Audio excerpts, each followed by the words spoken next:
Panel तैयार है, trades की शुरुआत की जाए। गुड आफ्टरनून आप सभी को। मानस जी आप शुरुआत करें, बताइए कौन सा स्टॉक आपके रेडार पर? गुड आफ्टरनून अनुज जी। तो देखिए आईजीएल पे खरीदारी करने की राय रहेगी। आईजीएल में अगर आप देखें तो करीब 8-9 दिनों की गिरावट के बाद आज जब रिवर्सल देखने को मिला तो स्टॉक ने अपने 200 डे और 20 डे मूविंग एवरेज को रिगेन कर लिया है। काफी बढ़िया वॉल्यूम्स देखने को मिल रहे हैं। तो आईजीएल में खरीदारी करेंगे। स्टॉप लॉस 211 रुपए के लगाएंगे, टारगेट सेट करेंगे 222 रुपए के। ये कैश लेवल्स हैं। ऑप्शन में अगर ट्रेड लेना चाहे तो 215 वाला 215 का कॉल ऑप्शन लेंगे। ₹2.45 पे ट्रेड हो रहा है। ₹1.50 का स्टॉप लॉस लगाना है और ₹7 के टारगेट सेट करने हैं। ओके, आईजीएल अक्टूबर की 215 की कॉल भी। सचिन जी गुड आफ्टरनून, आपका trade? Good afternoon Guru ji, good afternoon Arun ji, good afternoon to all the panelist. मुझे लग रहा है यहाँ पर next pocket of strength pharma में नजर आ रही है। मुझे लग रहा है वहां पर सिंजिन जैसा काउंटर है जिसने एक अच्छा कंसोलिडेशन बेस एग्जिबिट किया था। वहां पर 640 के आसपास मुझे लग रहा है काफी कॉन्फिडेंट पुट राइटिंग हुई है। एक कॉन्ट्रैक्टिंग ट्रायंगल फॉर्मेशन है 60 मिनट चार्ट पे जिसका ब्रेकआउट अभी अभी हुआ है। तो मुझे लग रहा है यहाँ से मोमेंटम थोड़ा सा और एग्रीवेट होना चाहिए ऑन द पॉजिटिव साइड। तो यहाँ पर सिंजिन के फ्यूचर्स में खरीदारी करने की सलाह होगी। मुझे लग रहा है इमीडिएट बेसिस पे लगभग अराउंड 674 तक की एक चाल बन सकती है। स्टॉप लॉस आपको 654 पे लगाना है on closing basis and long positions बनाने की सलाह होगी सिंजिन के फ्यूचर्स में। ओके चलिए अब चलते हैं अमित सेठ के पास। Amit ji good afternoon. अमित जी बताइए आपकी ट्रेड क्या रहेगी इस समय की? जी good afternoon Anuj ji, good afternoon Viren ji and everybody on the panel. Anuj ji मेरी इस समय की ट्रेड रहेगी कमिंस इंडिया। कमिंस इंडिया का स्ट्रक्चर काफी पॉजिटिव है। स्टॉक एक अच्छा पुल बैक 10-20 डेमा से जनरेट कर रहा है और आज के सत्र में जब थोड़ा सा प्रॉफिट बुकिंग निफ्टी में आई है तब भी ये अपने लेवल्स अच्छे से मेंटेन कर रहा है। तो इंट्राडे रिलेटिव स्ट्रेंथ काफी स्ट्रांग है यहाँ पे। 4083 का प्राइस है। स्टॉप लॉस रहेगा 4040 का और टारगेट्स हमारे रहेंगे 4160 के। ओके, ये हो गया कमेंट्स पे। आज कैपिटल गुड्स में अगर आप देखें शानदार मूव है। आज एलएनटी अपने करियर हाई पे ट्रेड कर रहा है, तो आज चौतरफा बाइंग कैपिटल गुड्स स्पेस में। अरुण जी गुड आफ्टरनून, आपका ट्रेड क्या रहेगा?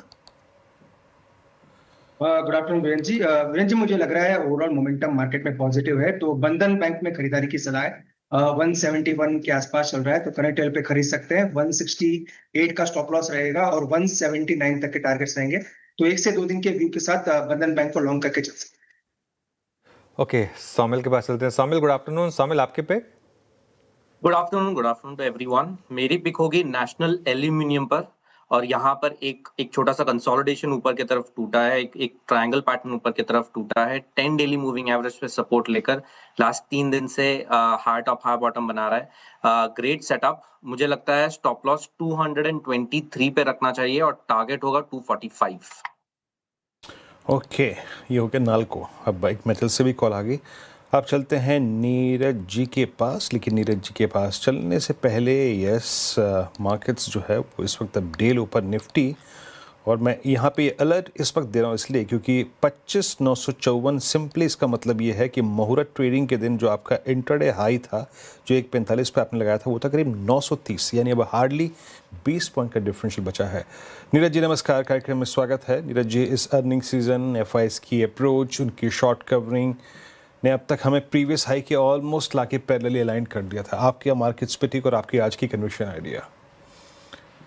मार्केट मुझे लगता है, या गुड आफ्टरनून फर्स्ट, मुझे लगता है मार्केट ने जिस तरह का मूव दिखाया है अभी कुछ लार्ज कैप स्टॉक की वजह से मार्केट इस लेवल पे आ गई है। कोई ब्रॉडर मार्केट में जिस तरह का पार्टिसिपेशन आना चाहिए था इस लेवल पे नहीं आया है। आगे चलते हुए मुझे लगता है कि ब्रॉडर मार्केट में भी पार्टिसिपेशन आना चाहिए। मार्केट में मे बी इंडेक्स वाइज इतनी ज्यादा अपसाइड यहाँ से इमीडिएटली चाहे ना हो बिकॉज ऑलरेडी मार्केट काफी चल चुकी है, बट ब्रॉडर मार्केट में स्टॉक स्पेसिफिक मूवमेंट मिल सकते हैं। तो लार्ज कैप स्पेस से मैंने एक लाइक अभी आप लोग बात भी कर रहे थे आईसीआईसीआई बैंक की।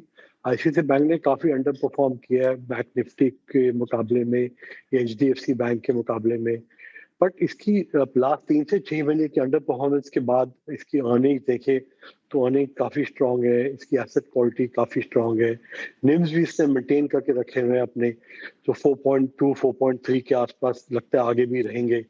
तो स्टॉक में करेक्शन भी हमने देखने को मिली है लास्ट 5-6 महीने के अंदर, बट वैल्यूएशन वाइज कहाँ इसमें कंफर्ट आ रहा है, बिकॉज पहले ये एक स्टॉक था जो आउट परफॉर्म कर रहा था कुछ क्वार्टर्स पहले, और अभी अंडर परफॉर्म कर रहा है। तो बट वैल्यूएशन में देखें तो ये भी, अगर आप FY17 की बुक वैल्यू देखें, एडजस्टेड बुक वैल्यू, तो उसमें 2.2, 2.6, 2.65 स्टैंड लोन पे मिल रहा है, और 200 रुपए के आसपास सब्सिडरी वैल्यू भी है।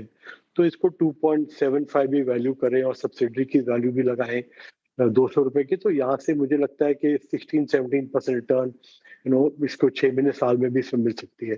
तो एक इन्वेस्टमेंट के लिए ये एक्यूमुलेट करना चाहिए स्टॉक को।